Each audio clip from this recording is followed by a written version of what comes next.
So in that time period, and the reason we brushed over the Cornette thing is you were in OVW, and I know that previously, because I've heard on Jim Cornette's podcast, a fan had wrote in saying, Mr. Kennedy said that you never booked him, and Jim Cornette was like, I did not book him. I just, you know, what I mean, he just he was actually quite kind about you, but he just says it wasn't intentional. Now at this point, he leaves the company after the Santino, and this is where you and Paul Heyman align. At that point, Paul Heyman sees in you what everybody else got to see. What was that like? I mean, I imagine you watched ECW before you became a wrestler. What was it like having Paul Heyman come to you and be like, I see it in you? First of all, if I might, Mm-hmm. people stir the pot with the Jim Cornette thing. Like, I've said this repeatedly, and I mean it. What Jim said, his response to that is what I've said all along. Like, it wasn't intentional. I am one of 50 or 60, men and women that are trying to make it to TV. And he just, like, I wasn't giving him, you oftentimes when you're brand new, they give you like a 5-minute match and say, go out there and get yourself over. Well, you try to wrestle really good, and like, and it's just not anything unique or special.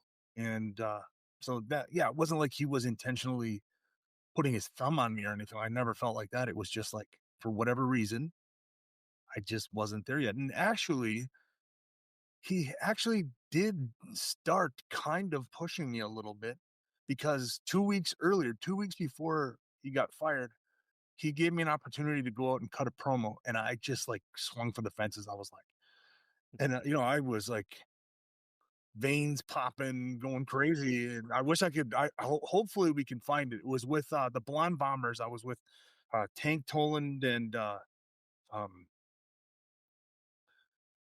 what was his name? Tank uh, and then Melissa Coates was also with us. It was 4 of us. And I cut this promo, and I came back to the curtain, and he was like, where the fuck is that guy, man? And so he started giving me little opportunities every week doing that. Yeah. So going back to Paul Heyman comes down, right? Like, it was I had some run-ins with Paul at as I was an extra at TV often. One day I was in the ring with a bunch of guys. There were like 12 extras booked. It was tons and tons of extras for whatever reason. And we were all in the ring just doing some tag in, tag out. So like 6 guys would stand on one side, 6 guys on the other side, and you just sort of tag in, work a little bit, tag out. And for whatever reason, there was a talent meeting that day. Everybody was at the talent meeting except for Jim Ross and Paul Heyman were sitting ringside, and they were just chatting. And I remember I got in there and I did my thing, and I tagged out, and Paul just said, come here for a second. And I walked over to somebody, like, who trained you? And I just said, I got trained by a couple guys in Green Bay who, knew what they were doing. And then I went and I got polished up by Brad Rangans in Minnesota. And he was like, Brad, I know Brad. I know Brad very well. Obviously Brock Lesnar was trained by Brad Rangans. Mm-hmm. And I think Brock and Brad to this day are like best friends. And yeah, and so then that sort of started. And then later on in the day, I remember Johnny Ace coming and saying, hey, Paul wants you to come and wants you to cut a promo. Right. So then I went and I met with Paul, and I was like, what do you want me to do? And he was like, just whatever you want to do, a heel or baby face. Maybe it's something like this. And then he fucking cuts like on the fly babyface promo. Just awesome. And then I'm like, I'm thinking about that. I'm digesting it. And then he goes, or maybe you do this. And then he fucking cuts a heel promo on the fly. Perfect. It's like, this guy's something else. And then for whatever reason, so I planned it out. I had something in my head, and then for whatever reason, didn't happen, which is a regular occurrence on TV days. And So then I would, from time to time, he gave me his number that night. I remember he was like, "Call me on Wednesday." So I called him on Wednesday, and then proceeded to call him every Wednesday for like the next fucking 2 years. No, but, it is what it is. People are hard to get a hold of sometimes, especially when you're running that schedule. Mhm. So I just never got in touch with him, but I would see him from time to time. And then when I was at OVW, he would come down and do, because I believe he was a writer at the time. When I first got to OVW, he was a writer on SmackDown or Raw, and he would come down like every couple months, and he would hold promo class, and he would have us go sit in a room. It would just be you, Paul, and a camera. And you'd cut a promo, and then you would critique it, and then you'd go home that night and you'd sort of modify and adjust the dials, and then come back and cut the same promo, and then he would give you more critiques. And he always had like great notes for me on day one, and then day two, I would go in there, I would cut the promo, and he would go, "Okay, thank you, loved it." And I was like, Mhm. anything else? Like, is that it? Nope, loved it. Thank you. See ya. Like, oh, this guy actually hates me because you gotta have something, right? Mhm. And he's just trying to get rid of me. So then, fast forward, paintbrush incident happens. They we started hearing through the grapevine, Paul Heyman's coming in. He's going to do the writing, and I was told to come to TV early because OVW television taped on Wednesdays. I was told to get there like 15 minutes early, so I did it.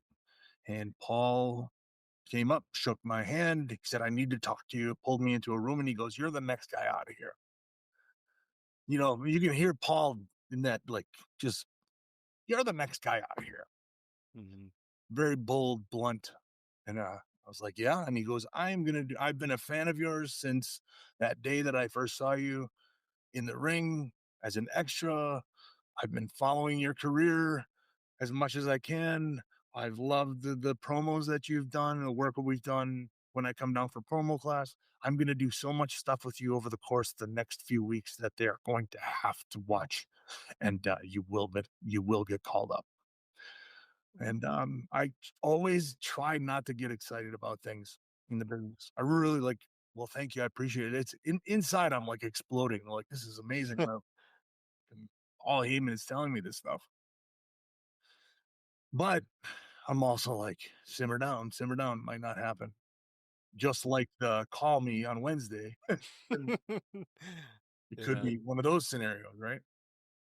So that night, I believe OVW is like a 1 hour program, and I must have had 28 minutes of that program between some backstage promos, um, an in-ring promo, a match, and he just started, do this, try that, try this, and then and then I think 3 weeks in, he said, Go out there, cut the ring announcer off, cuss him out, tell him he's the shit, and you do your own big grand introduction." And so I did, and I said my last name twice and came back through the curtain, and everybody was like, "That's it. Keep doing that." And then two weeks later, so it was 5 weeks, I believe. 2 weeks later, I got a call from Dreamer. "Hey, they would like to see you at TV this week." Damn. That must that must really be like everybody that's ever went to a wrestling school always dreams of these type of scenarios where you're going to be, even just to know that you're walking up to the PC nowadays or something like that, like just that next stage, and you've got Paul Heyman literally saying to you, you're the next guy out here. That must have really give you, a real dash of confidence. It was crazy. It was a dream come true. Like, all right. And then honestly, like, I had 6 years of experience, 5 years of experience on the indies. I felt Mm. like I was ready for it. I had had enough. seasoning, I was ready to take that next step. So when I had that first dark match as an employee of the company or as an independent contractor of the company, um, I felt like I belong here. So Yeah. that match went well, obviously, Hmm. well I think enough. it'd be obviously a lot more to than just the match.